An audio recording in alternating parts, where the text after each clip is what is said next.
Welcome to All In for Estacada Schools. We'll be taking an in-depth look into the work, the data, the wins, and the fun that's happening every day in the Estacada School District. And now, your host, Superintendent Ryan Carpenter. Hey, happy Tuesday to the Estacada community. I am so excited to be able to have this conversation with you this evening. Again, my name is Ryan Carpenter, and I so proudly serve as the superintendent for the Estacada School District. Hey, first I want to just say thank you for your patience. This All In Live was scheduled for last Tuesday, but so much was changing, both at the state level with mask mandates, as well as things were changing when it came to the school calendar as well. And so we wanted to make sure just to delay that All In Live for one additional week to make sure that today we were providing you with the most recent and best information. Today's a very important All In Live, and I hope that you'll help us share the word throughout this All In on Facebook, so some of our other community members and parents can join us real time, so they too can participate in a great two-way conversation.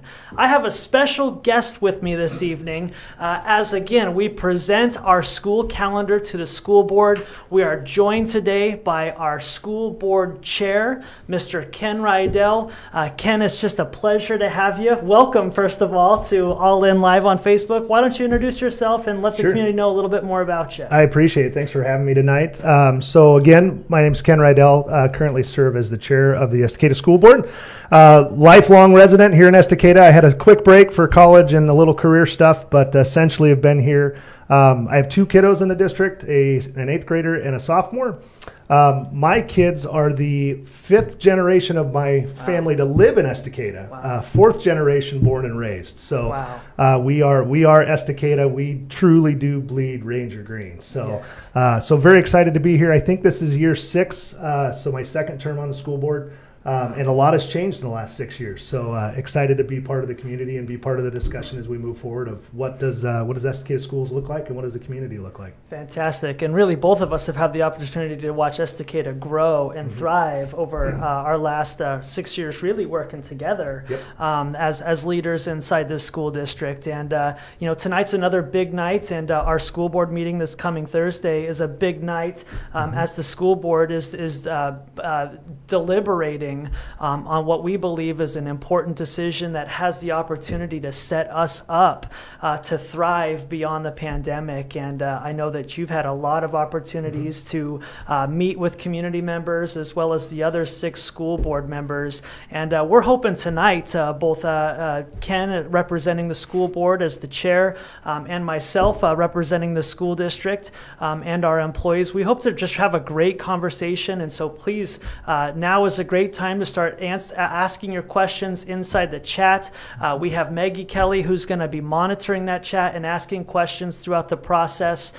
You might notice that even though we're all in the same room together, that we're not wearing masks. And as it turns out, even before this mask mandate ends, the law has always been when giving a presentation, or you might watch channel 2, 6, 8, and 12, you'll notice that those newscasters are not wearing masks either. And one exception to the governor's mandate is when you are giving a public address and or speaking. And so that's why you'll see us not wearing a mask today. We're excited to do that. And again, we'll have more of those options come March 12th, which is just around the corner. So 2 goals today. We're going to talk about the mask mandate and we're going to talk about the upcoming calendar. With that said, let's get right into this show. Take it away, voice from above.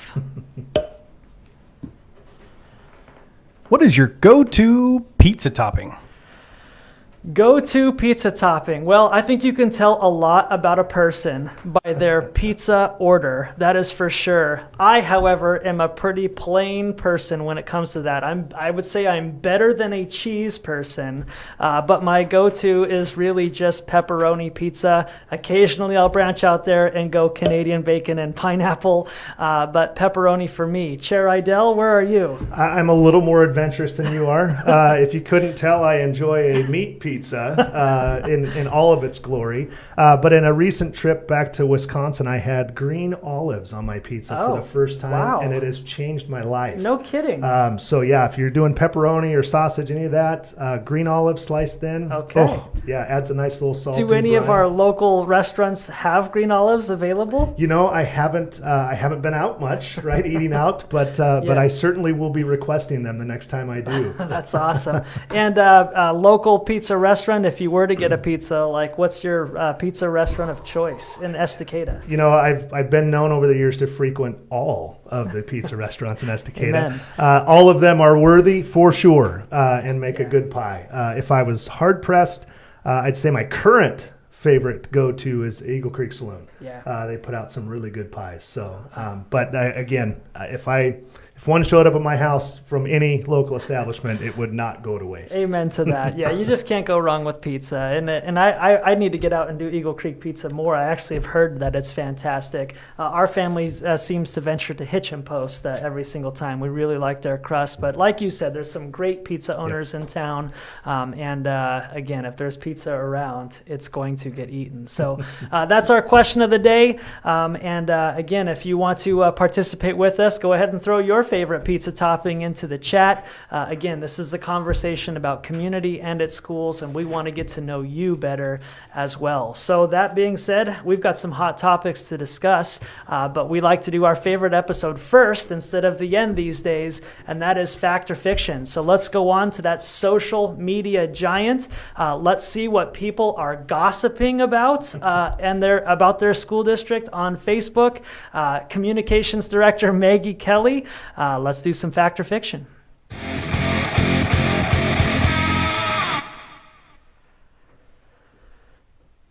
All right, so what do we got for fact or fiction today? It appears that this is a quote: "The district can do upgrades without a bond measure.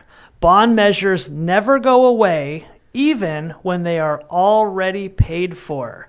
That's an interesting quote from the Facebook machine. Unfortunately, for the person who posted that is false, isn't it? It is false. Yes, we can do. The district isn't required to use a bond to make upgrades. That's right. But the bond is a specific dollar amount that is approved by the voters, and once that money is spent and repaid, then it's no longer a debt. It goes away at that point in time. That's exactly right. I think it's best to look at what a school bond is. It's more like the school district asking for like a mortgage or a loan. And so ultimately what we're doing is we're saying we need X amount of millions of dollars to improve our school facilities, and a school district then comes to its tax-paying citizens and says, could you loan us this money through your taxes at this rate?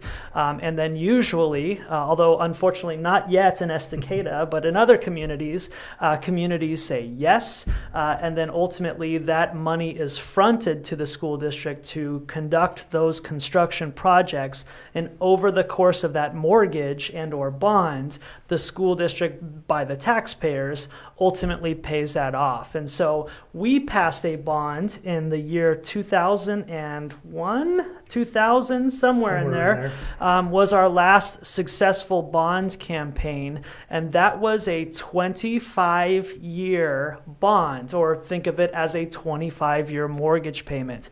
That ends in the year 2025. Right. And so the money from the 2000 bond has already been spent. So we don't get that money over and over again. Like, that's gone.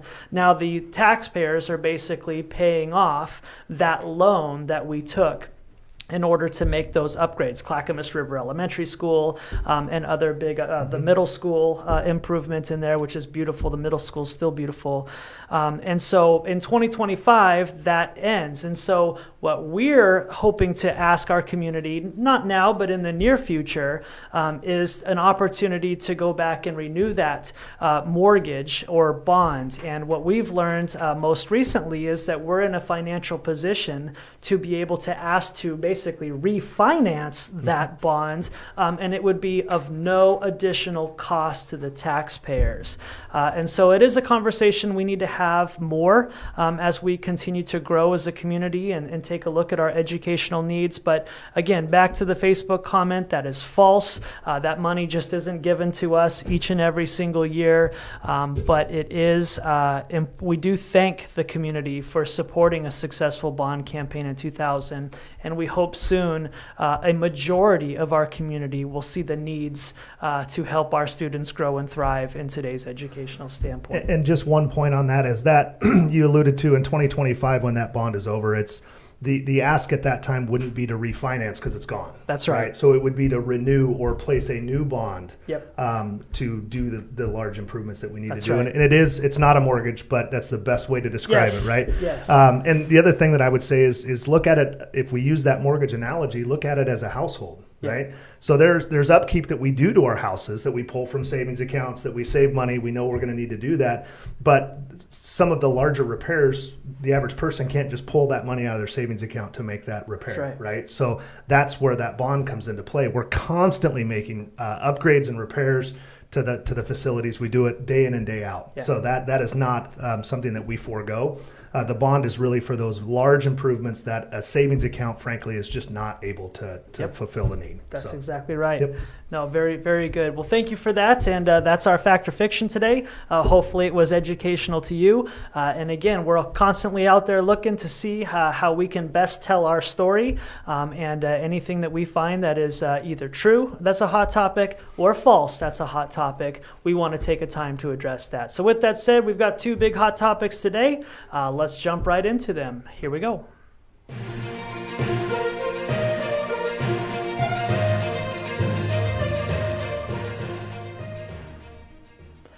All right, so we've got two big hot topics. The first is the governor's change to the mask mandate, and the second one is our proposed calendar that our school board will be voting on this Thursday. So again, this is a two-way conversation. Really, I feel like there's been a lot of communication out there, so I just kind of want to clarify the Estacada School District's stance when it comes to the mask mandate and its changes. But really, I want to take as much time as possible today to answer any questions, to listen to any concerns, and to be able to clarify probably what just a typical school day is going to look like after March 12th. And so please submit your comments. I'm excited, and Chair Idell, I know, is excited to answer those questions as well. So as you know, effective at 11:59 on March 11th, so we're going to call it March 12th, the Estacada School District is going to follow the changes supported by the State of Oregon, Oregon Health Authority, and the Oregon Department of Education, and masking will now become optional. I do want to point out that on March 12th, the Estacada School District is still going to strongly recommend wearing a mask. We do recommend that.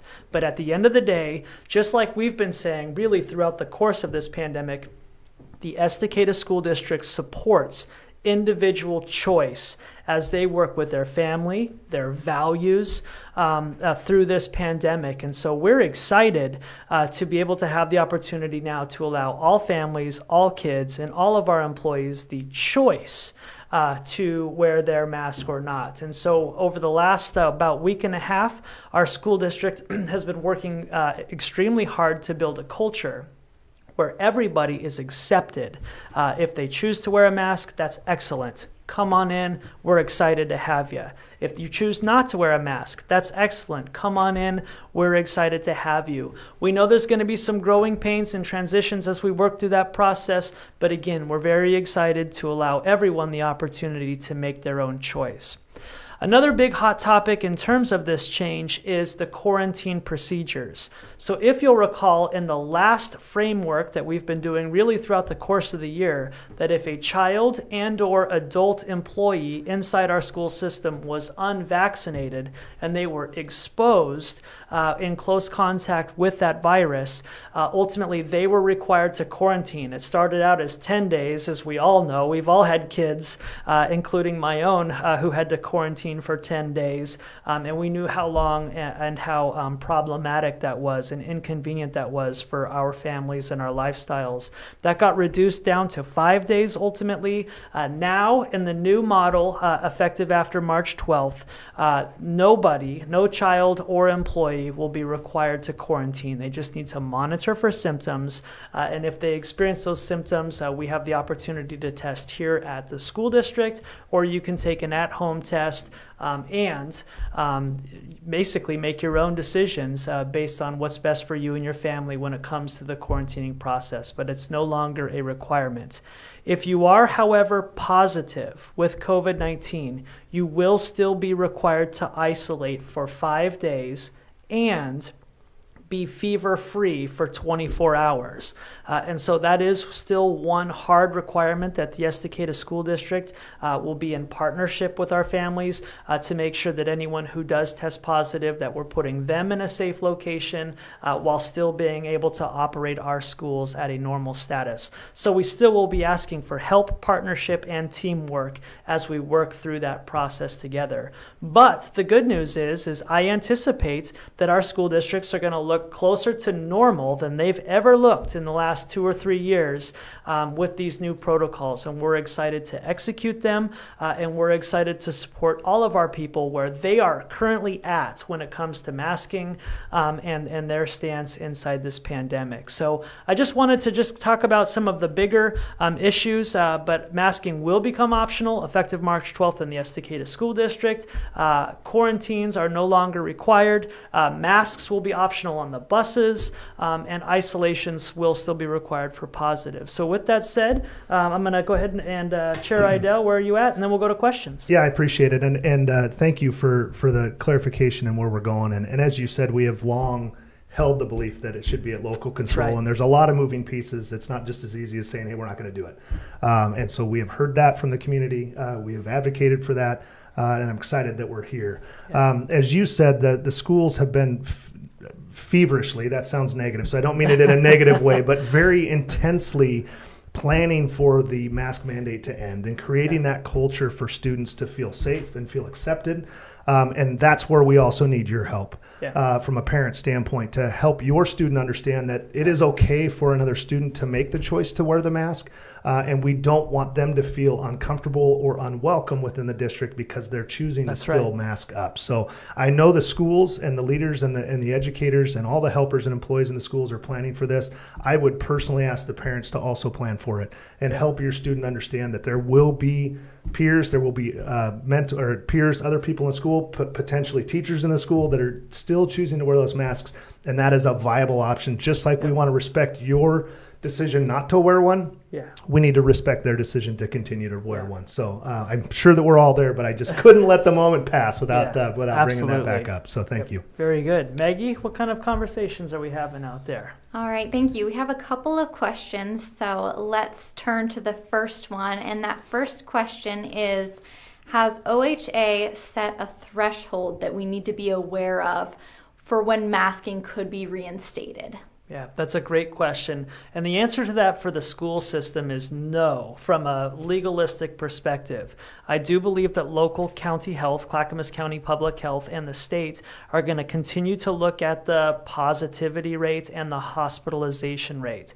I do think they're going to use some of those metrics to make recommendations to local businesses, state agencies, and some of the other private sector opportunities like restaurants and that. The school district runs on its own set of guidelines, and the state has told us that there are no metrics that will make us move in either direction. That being said, obviously we're going to continue to monitor our local spread, and that decision is now a local decision. And so if we were to ever move in either direction, direction, at least under these new guidelines, it would be the decision of the Estacada School District to move in that direction. So we will obviously monitor our local case spread.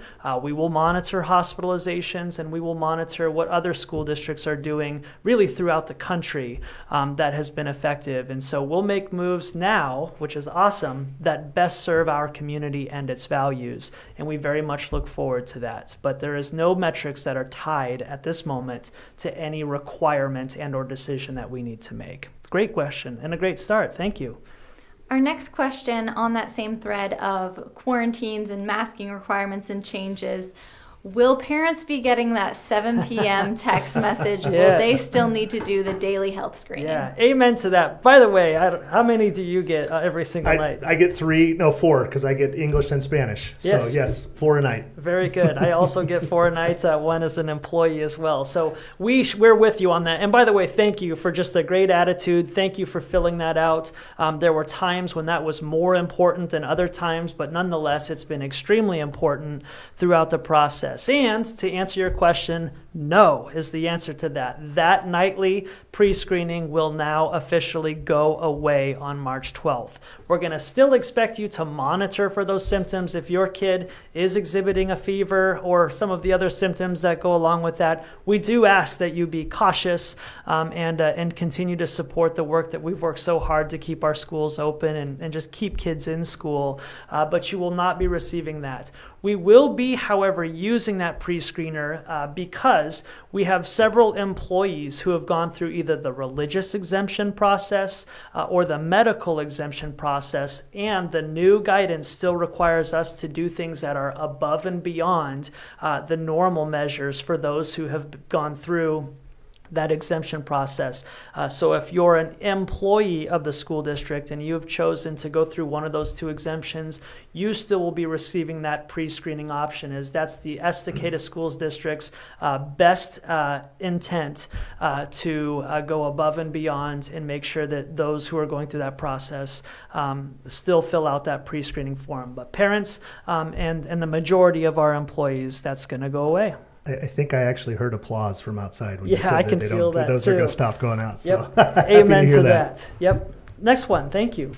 It looks like we don't have any more of those quarantine COVID-19 questions. We did have one comment, someone saying that their favorite pizza was the Piggy Pizza from the Eagle Creek Saloon, which Piggy maybe Pizza. Ken, you're familiar with that one. I can neither confirm nor deny that I have consumed some Piggy Pizza from Eagle Creek Saloon, and I would agree. It is noteworthy. Awesome.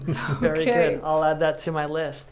Well, great. And we'll move on. And by the way, if more face mask or health protocol questions do come up, I really do encourage you to feel free to ask them. I do feel like as a community, we've done a really good job of just having this ongoing conversation. I feel like we've been effective at being on the same page with each other.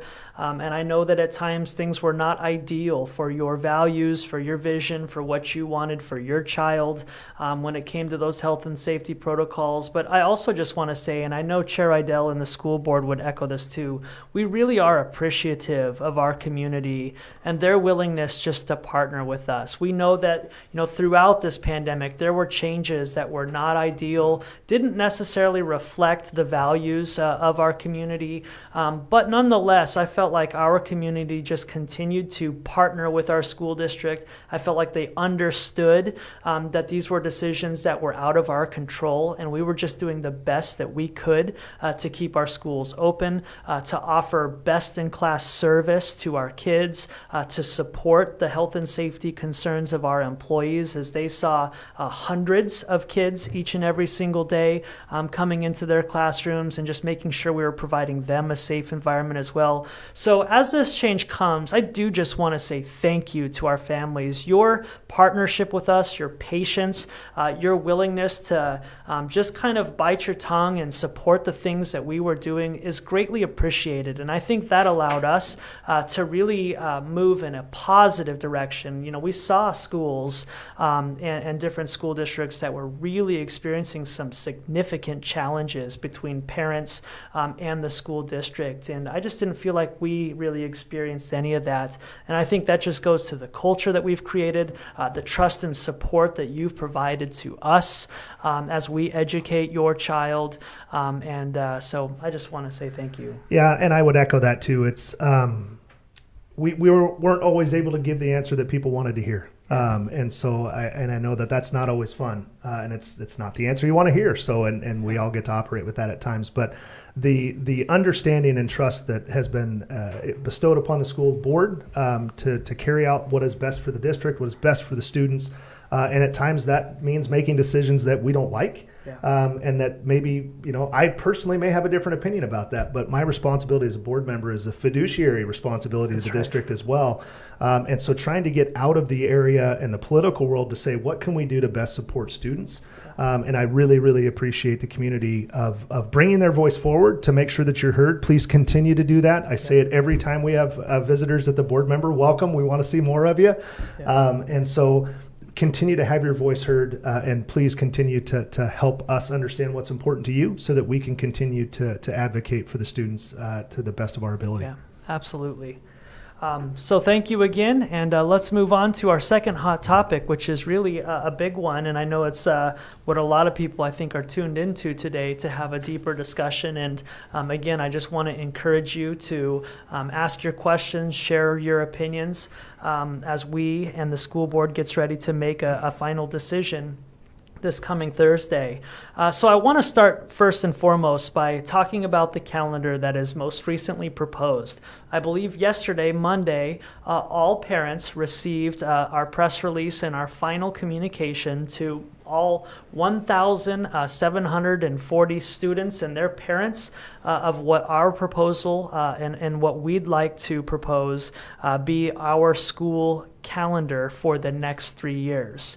Again, I want to reiterate that really this calendar proposal reflects the voice of all stakeholders inside of our community, from parents to classroom teachers, to bus drivers, to cooks, custodians, and our support staff, as well as from student voice and our school administration. I'm very proud of the calendar that's being presented to you as ultimately a culmination of voice that supports the 360 look of our Estacada community.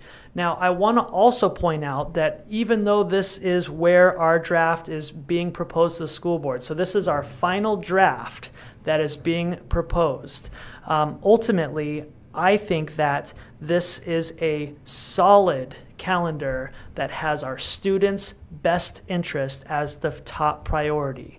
As we take a look at new and innovative ways to meet the needs of today's learner, as we take a look at new and innovative ways to retain the talent that we've already brought out here to Estacada when it comes to employees, as well as an opportunity to recruit talent from other communities or from other future teachers who are coming out of colleges, this calendar allows us to compete at levels of other bigger school districts because our calendar meets the needs of today's teacher, I believe, and employee.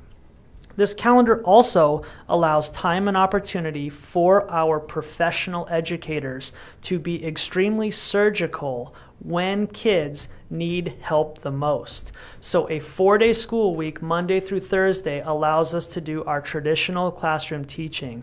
These Fridays, where we have the opportunity to hand select kids based on data or based on enrichment opportunities, allows smaller groups for our teachers to do the work necessary to make sure that all kids are achieving at the desired levels, regardless of where they're at in that walk of life. So I am excited about what this calendar allows us to do. It also allows us to be flexible and innovative. So as change continues to come our way, we live in a continuously changing world right now. I believe this calendar allows our school district to be fluid and flexible as change comes in our direction. We're ready to handle it with a calendar such as this. It's also important to note that parents have really had lots of opportunity to participate in lots of voice inside of this calendar. We've talked in the last couple of all-ins about the 2 different surveys, and I just want to remind everybody that 79% of our parents who participated in the 2 surveys, both last spring and earlier this fall, supported the 4-day school week. 80% of our employees supported the 4-day student week and a 5-day employee work week. And so we know that this 4-day truly does reflect a vast majority of the desire of our parents and our employees.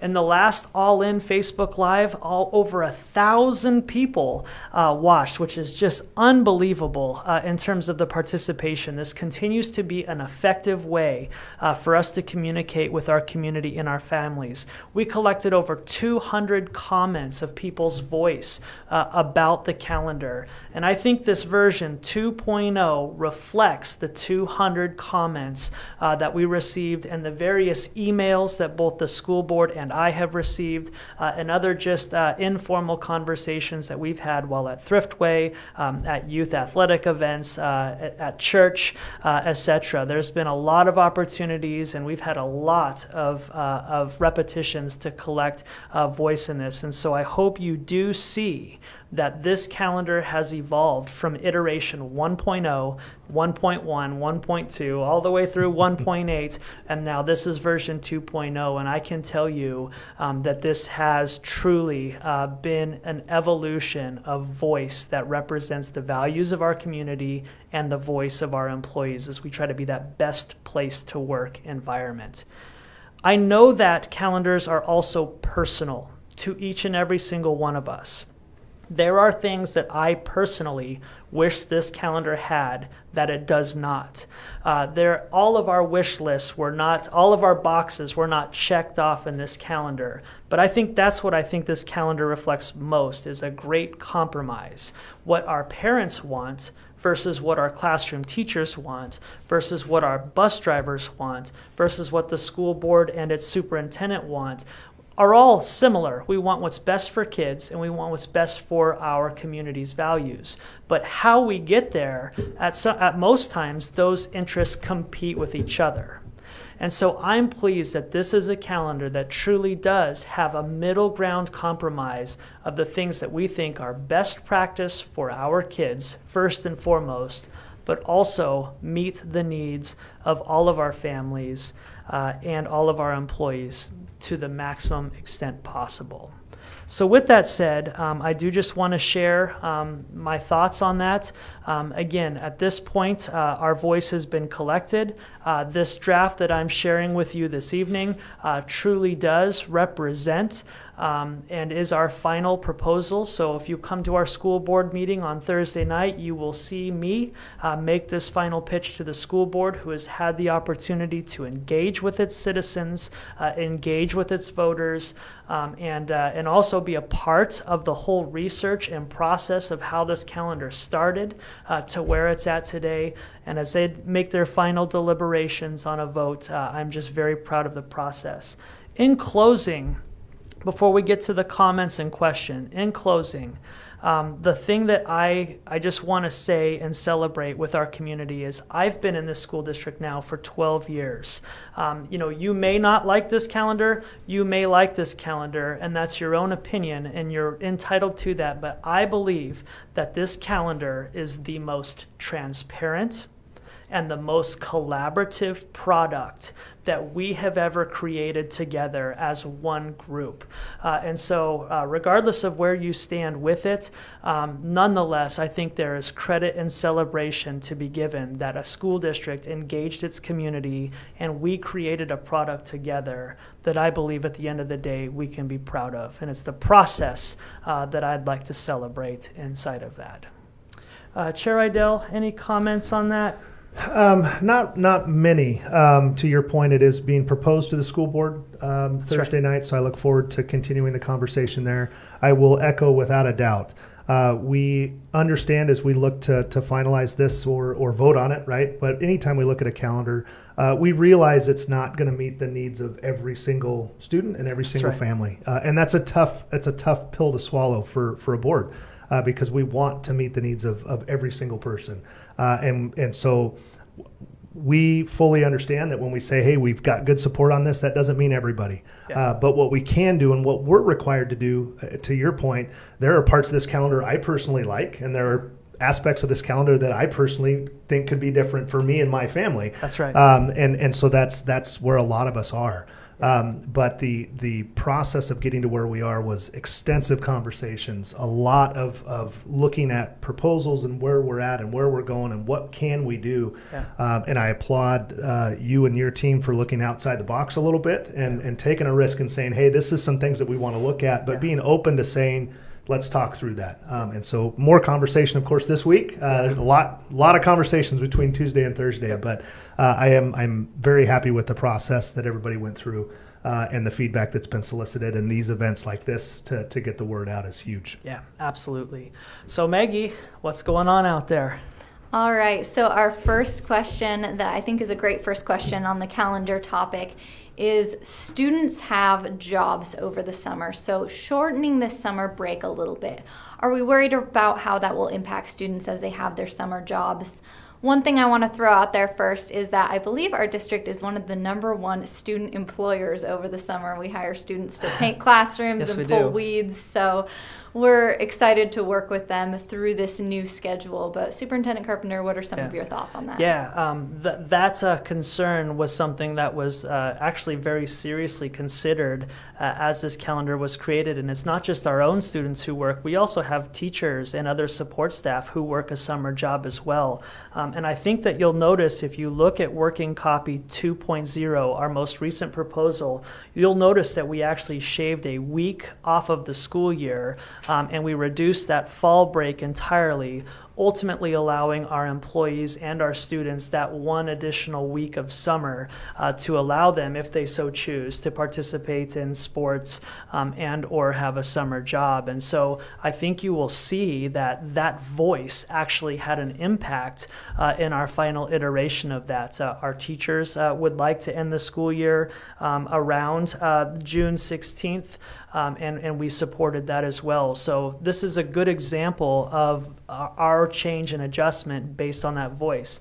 I will say, though, also an opportunity inside the 4-day week is if your child is not selected by a teacher because they need this or have an opportunity for enrichment.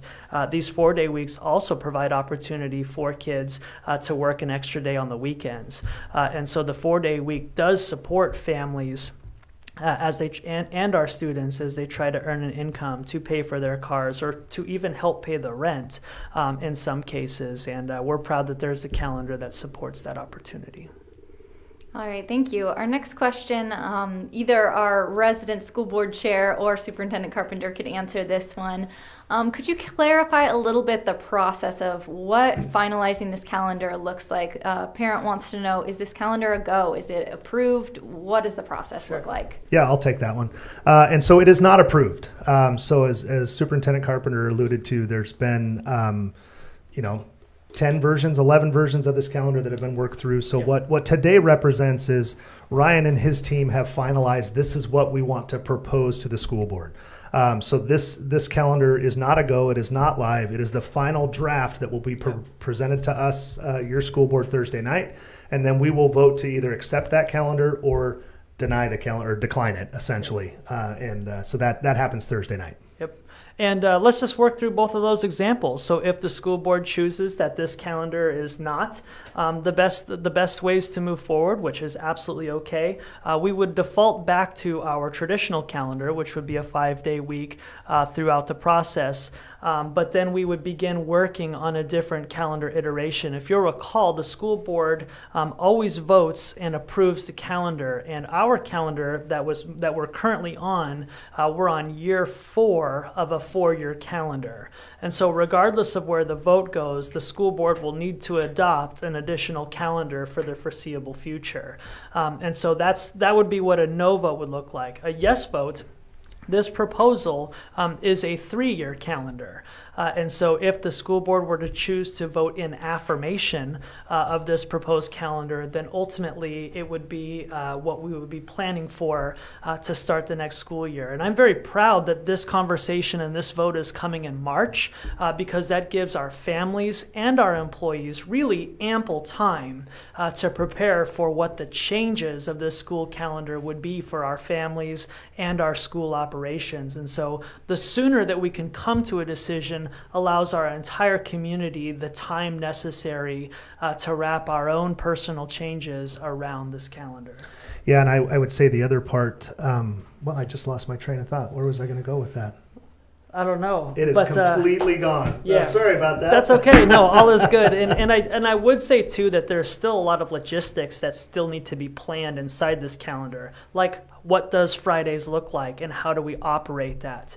As we have kids in school Monday through Thursday for an additional half an hour longer, what does that mean for our master schedules so that we can keep kids engaged really throughout their time? How do we feed kids on Fridays? What does a break look like, and how do we support some of our extracurricular activities through different enrichment opportunities? And so we're still kind of building the airplane as we fly it, but knowing what in concrete what our calendar will look like will allow us to kind of start aiming our darts at a different bullseye to put a best practice logistical schedule together so we truly can make an environment in a school system that allows us to thrive beyond the pandemic. I remembered now. Awesome. Thank you. Thanks Yeah. for stalling there for You a bet. second so I could remember. So I was asked the question, when we approve a 3-year calendar, it does lock in that calendar for 3 years. That being said, if something crazy happens, right, and it truly is not working, the school board can change the calendar in the future if we needed to. So we don't want to change it year after year. A lot of the questions and concerns we've had from parents is, we need time to plan. We need the consistency. I wholeheartedly believe that for myself and my family as well. So our desire is not to continue to change it. But in the rare something crazy happens and that we just can't do this and we have to make a change, we do have the ability to make that change in that 3 years. We just really don't want to unless we need to provide that consistency. And we're going to set ourselves up with data. And so we'll be looking at data regularly to see if there's adjustments or tweaks. If what we're trying to do and the desired outcomes that we're hoping for with this proposed calendar, if they're not coming to fruition, it would be to our best interest while looking at the data to make the adjustment to meet the needs of our community and our kids. And we're not scared to make those adjustments. We will look at student outcomes and test scores. We're going to look at our student attendance rate to see if we're meeting those desired outcomes for student attendance and engagement. We're going to be looking at our employee attendance. Again, a lot of this stuff is built in so that our best teachers can be in the classroom more frequently so that they can serve and support our kids, and we'll be monitoring that as well. We'll also be asking you and measuring our own parent satisfaction when it comes to this calendar, and so there's going to be still lots of open doors for us to collect voice and to look at data, because at the end of the day, we're all pretty clear on one thing, and that's we want a calendar and we want a school service that is best for our kids. And if the data is telling us that this is not working, we will adjust, adopt, or adapt to meet those needs. All right, so speaking of adjusting, adapting, and change, our next question is, why did the May break change? And for those viewing, our May break moved up a week and we cut out the October break. Why did we make those changes? Yeah, that's a great question. So the May break changed for 2 reasons. One, as we moved the end of the school year up a week. So if you can see the calendar, and I know we have a graphic that we can pop up as well. Originally, our proposal was to end the school year on Friday, June 23rd. Based on the voice of our parents and the voice of our employees, we moved that end date up. So now it's June 16th. So we were worried that having that May break where it originally was would only allow us 3 additional weeks after the break. We really wanted to try to maximize our time both behind the break and in front of the break to remind everyone, the reason why the May break is there in the first place is because the month of May is our highest employee absentee rate. So your kids are not with our professional, talented, regular educators. There was substitutes or unfilled substitute positions, which is a problem that we have right now. We struggle to run a bus route. Our nutrition services folks we're shorthanded during that month. And so we're trying to provide a break when we know that our organization is at its peak fatigue level. And so that's why this May break is there.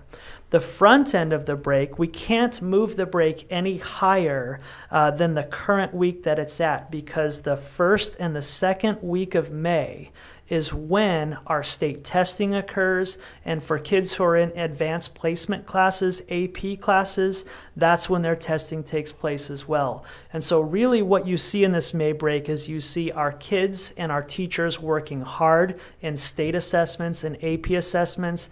We then are going to take a week off to let everyone refresh, get ready to go, and then we're going to finish the school year strong.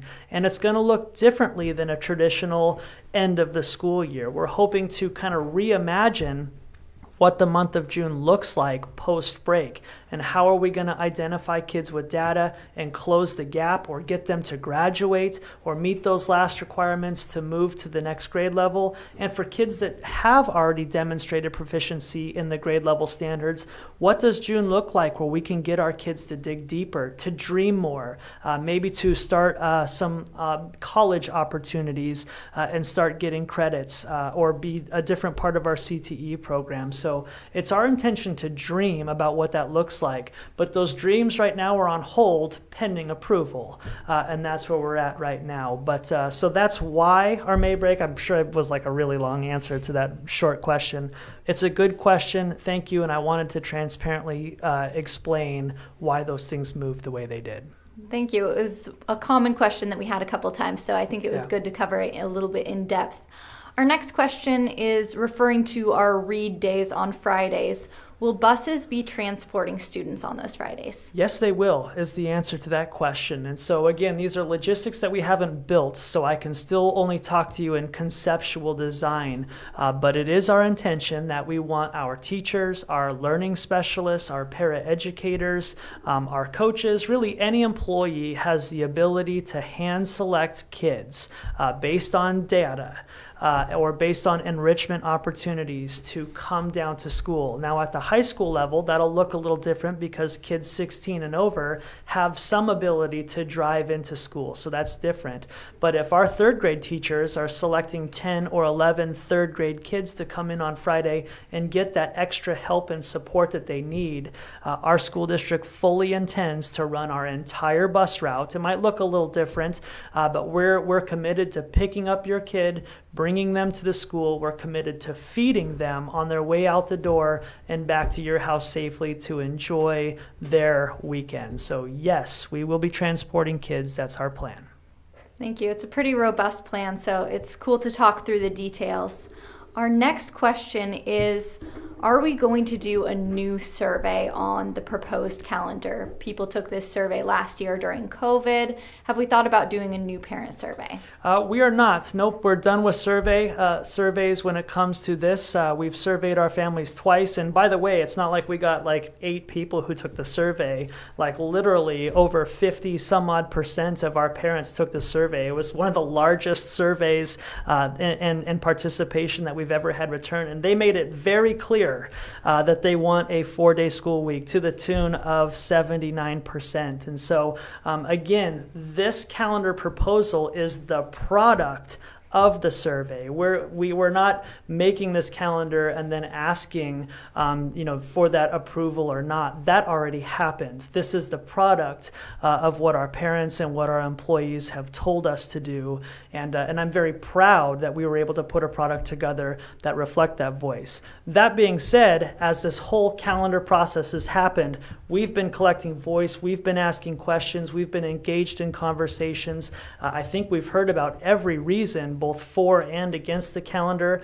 We've all put it into this melting pot, and we've tried to put something that best reflects the voice of all people who touch the Estacada School District. And so at this point, it's now in the hands of our 7 elected school board members for their vote of approval. But what is created was a product of the survey, I think, that some people are asking for. All right, thank you. And that tees us up pretty nicely for our next question, which is how many families actually answered the survey? And the full answer, because we wanted to be transparent, we put a screenshot of the survey on our district website. You can find a lot of information and resources there about our calendar. We had 496 families complete the survey, and so that was a pretty broad survey turnout. And another thing, Superintendent Carpenter, you're free to go more into this, but we do survey our families twice a year, and as Chair Ken Rydell mentioned, we would make a change if there was a drastic outpouring for change. So we're regularly checking the temperature. Yeah, no doubt about it. We're continuously trying to improve. There's so many avenues inside our school district for parent voice at the district level and at the building level. One concern I do not have is the information and data that we've received in terms of why this calendar was created. I feel like we're on pretty solid ground when it comes to that. All right, our next calendar question is, do we have a plan for childcare on Fridays? And mentioning just a lack of childcare in the Clackamas County and Estacada area. Yeah, that's a great question. And I just heard a stat the other day that over 11,000 seats for childcare is still needed in Clackamas County. So Clackamas County as a whole, there is 11,000 less available. I don't even know if I'm saying this right, but people need 11,000 slots for childcare that aren't available. And so that's not just an Estacada problem. I think it's a global problem. And so, hey, first of all, by the way, if you're an entrepreneur, I recommend you start a childcare business. The demand is great for childcare in Estacada and throughout Clackamas County. So we recognize that childcare is an issue. It would be an issue with this calendar. It would be an issue in any other calendar. Childcare is an issue. We are hearing the voices of our parents, though, and it does sound like the school district has some opportunities to support our parents through this. And so right now we're currently working and trying to find space and opportunity for our school district to offer some type of childcare and or daycare service on Fridays. There will be more information to come. If this proposal is approved, then we'll begin building that after that. But that's a pretty clear need, and even though it's not our responsibility to provide childcare, we see ourselves as a very strong partner with our families, and that's a need, and we have the facility and the space, and so we're going to try to work with somebody to offer this facility to allow for childcare on Fridays. All right, thank you. And it looks like we're pretty much wrapping up our calendar questions. One question that we had was, how many families do we have in the district? Because we got 496 responses. Do we feel like that was a good turnout rate? One thing I will say is we usually average about 400 to 500 responses on our surveys. So we always would love more participation. One thing that is important to note is that a lot of families have multiple students. So even though we have 1,700 students, we have less parents in the district actually. It does seem like, though, there's some energy for asking somebody what they think about this calendar, and I think this is the spot for that. So like we've said, we're not going to survey again before Thursday, but if there's an opinion that you'd like to share, this is definitely a great spot. We'll count that as a survey submission, and I'll be sure to share that with the board. Thank you, Superintendent Carpenter. Always working on additional opportunities for input like these Facebook Lives. We're going to go through some miscellaneous questions that didn't get picked up along the way. One of them is, so Thursday night, we're going to have a board meeting where we're going to discuss the calendar with Chair Rydell there. Will it be available for people to view online? Yes, absolutely. All of our school board meetings are available to the public. We've made some incredible technological improvements inside our school board room, and during the school board meeting alone, you can watch our school board meetings on our YouTube channel.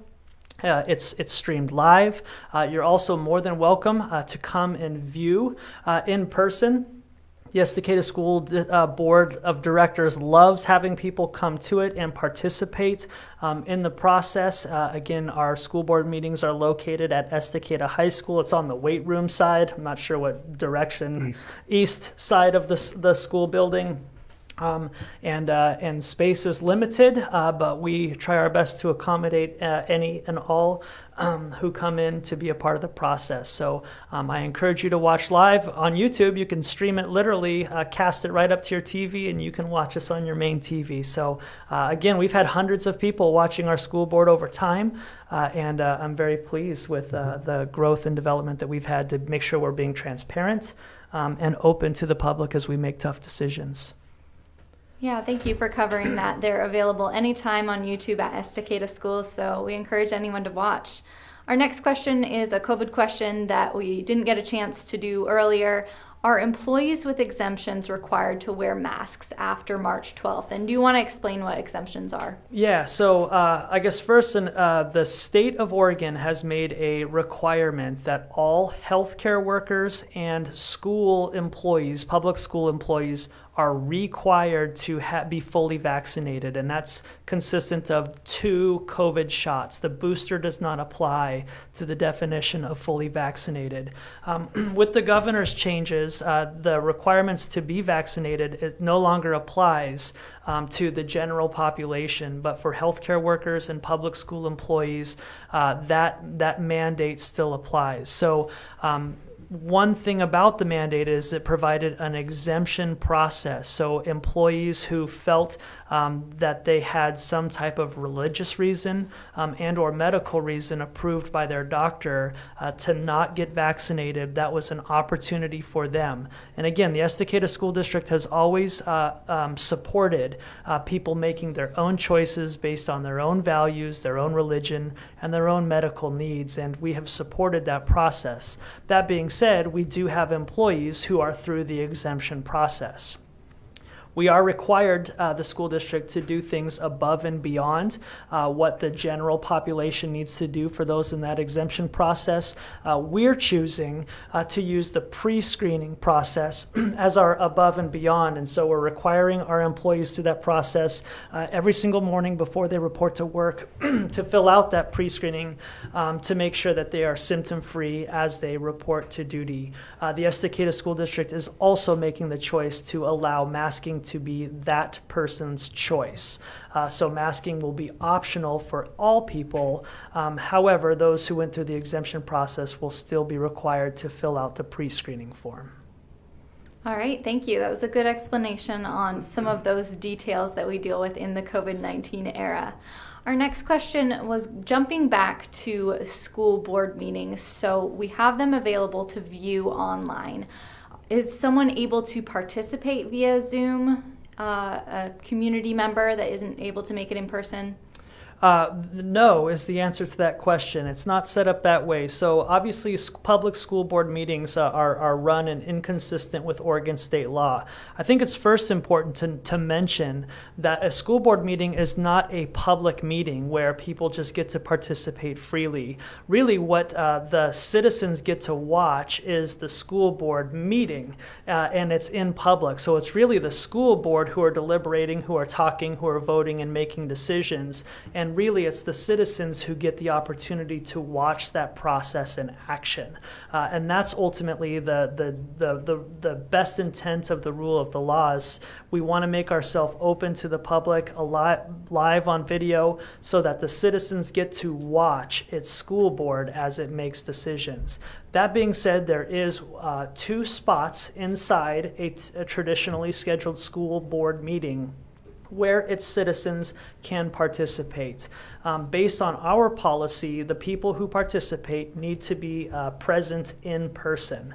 And so there's 2 spots, one for action items, and that's when the school board is making votes. That's when citizens can approach the school board. They get 3 minutes to say their opinion or say their piece, and then at the end of those 3 minutes, the board typically thanks those participants and utilizes that information information as they deliberate on their decision. The second opportunity for public input is in the non-action items, and so that's has nothing to do with votes. It can be about anything, and citizens can participate in that, and again, the board will listen. The only rule is you can't talk about employees, and you can't use foul language. And so we do appreciate professionalism when it comes to that. But right now things are set up so that those who want to participate need to come. Yeah, and to take that one step further, again, the desire to broadcast the board meetings was really a step that we took, not required, not even normal for a school district of our size, frankly, but because of COVID and changes to people being able to participate and be able to view the meeting, that's really where we started to roll that out. The other part, I can say from a personal work standpoint, anybody that's been on a Zoom call with, I don't know, 50, 100 people with free access to speak when they want to and not when they want to, that's not going to work for a school board meeting. So I do, however, understand that there are times when somebody wants to participate and they can't. One option, if you have a message that you want to deliver, is you can have someone attend in your place, sign up before the meeting in the appropriate spot, whether it's for an action item or a non-action item, and they can read your letter to the board so that your message is heard. So that is always there. Our desire, our inability to have people participate via Zoom or via YouTube is not because we don't want people to participate, but it's just not a functionality that makes sense when it comes to holding a meeting in public and not a public meeting. Correct. So in no way, shape, or form do we want to limit people's voice, limit people's ability to participate, but there are ways that does need to happen. So please come in person if you'd like to participate. If you cannot participate in person, you can send a proxy. That's right. You can also email the board as a whole, email the board and Superintendent Carpenter, and those messages are received and duly noted. So that would be the other options that I would give to folks that want to participate that are not able to be there in person. Yeah, absolutely. And again, I think the meeting in public is the important definition. This, by the way, this All In Live, this is a public meeting. Fire away. We're here. We have a school board member here, and we're here to answer all of your questions. The school board meeting is a meeting held in the public. So that's for you to view, not necessarily participate. All right, thank you. And thank you, Chair Rydell. Some really great resources for all of our families that want to get involved. And speaking of involvement, it looks like we are coming up on our last question. All right. And I just want to thank everyone that has been involved this evening. We've had a great conversation, and I hope it's been helpful for you watching. Our last question is, who decides what books are in the libraries of each school, and how are parents made aware when there's controversial material being taught or in books? One thing that I wanted to plug really quickly, and then I'll turn it over to Superintendent Carpenter, is we have our language arts review that is coming up on March 31st at 5 o'clock. It's an open house format, and that's a good opportunity for families to come in and review the curriculum that is going to be adopted in our schools. Superintendent Carpenter, if there's anything else you'd like to add. Yes, I would like to answer that question.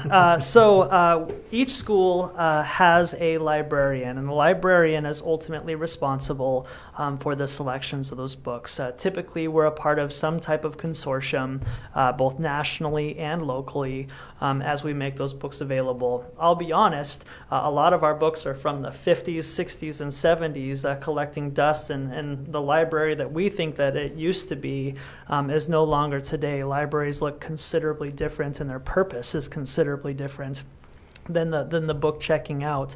I think the word controversial is dependent upon the person, but I encourage you, if you have questions and or concerns, to contact your building, contact your librarian, contact your principal.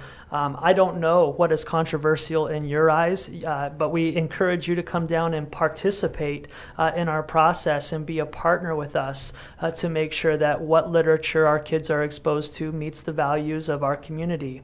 You also get to say in what book your kid gets. And if you don't want them reading that book, you have the opportunity to opt out of that. It just requires communication and partnership. And I encourage you to to be a teammate with us in that process. And as Maggie Kelly alluded to also, the Estacada School District is in the middle of a process of adopting our language arts textbook adoption. That's a very big curriculum adoption. It's also extremely expensive. I see that adoption coming to the board of directors probably in the month of April or May. And we know that there's a lot of political conversation in the United States right now about curriculum, about critical race theory, and some of those other things. And so again, here is your school district that's in the middle of a true textbook adoption. We believe that we're representing the values of our community, and we're trying our best to select a curriculum that meets the needs of today's learner, but also reflects the values of our community. And I've been pleased with that process so far, but again, I want to reiterate that it's a public process, and if you want to, with your own eyes, see what our kids are learning, just call us, contact our director of curriculum and instruction, come and show up and review the curriculum. Everything is here at your disposal. You have to be active and support us in that work. So as we make this adoption, I hope that you'll participate in that so you can see with your own eyes if things are, quote, controversial or not, based on your own personal and family values. All right, well, it looks like that concludes our Q&A session. Thank you both so much for taking the time to answer those questions, and thank you to the community for a great discussion this evening. Okay, Chair Idell, would you like the first closing remarks? Oh boy, I didn't prepare any closing remarks, but thank you for having me here tonight. Thank you to everybody who's tuned in. I said it earlier, I'll say it again, and I'll say it every time I'm in front of the community, right? Come, visit, communicate, let us know what you want, let us know what you need, and know that we are working tirelessly from a school board standpoint to listen and to represent the community in the best way that we can. So not all the decisions are fun, not all the decisions are the outcome that make everybody happy, but do know that the desire to meet the needs of this community and meet the needs of these students is absolutely the number one priority. And the process to get there at times is lengthy and at times is bumpy. But that's what we're here to do. And I don't have any questions about any member of the school board doing that each and every day. So thank you for your support and continued support as we continue to move into uncharted territory, right? Because as we come out of the pandemic, and what does that look like? And there's a lot of questions that we don't know. And so we're here to answer those questions, here to partner with families, here to partner with students to figure out how do we navigate it. Yeah, absolutely. And I just want to thank you for being here tonight and answering those tough questions and engaging in our community. And if you're watching right now, I do just want to say with sincere honesty, our elected school board of directors is an excellent team that truly does care deeply about this school district. I think through their representation, they touch just about every single pocket inside our school system, from Eagle Creek to the city limits to just different interests and activities. And I think that your school board is well represented, and I think they have the kids and their interests best at heart. And that is why you're seeing our school district thrive in the way that it is. So I encourage you to continue to communicate with them and I as we together as one team make very important decisions to set our school district up for long-term success.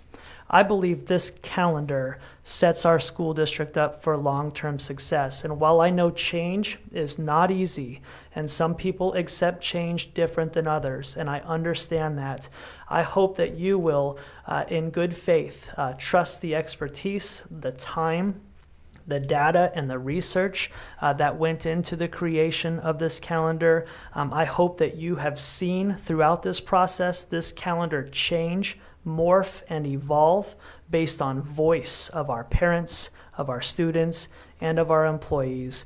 And I think at the end of the day, this calendar proposal is going to set us up for long-term success. And I hope that you'll join me as we take that ride together, because like Chair Rydell said, we don't know what the future looks like. We're trying to predict, we're trying to model, and we're trying to set our students in Estacada up to be competitive with other students in other school districts who will be competing for the same things. And I truly do believe that this calendar fulfills our attempt to make our kids competitive post-school. Thank you so much for being a part of this. I hope to continue the conversation over the course of the next couple of days. This could not be a more better time, if that's a word, to live inside the Estacada School District. Thank you so much and have a great night.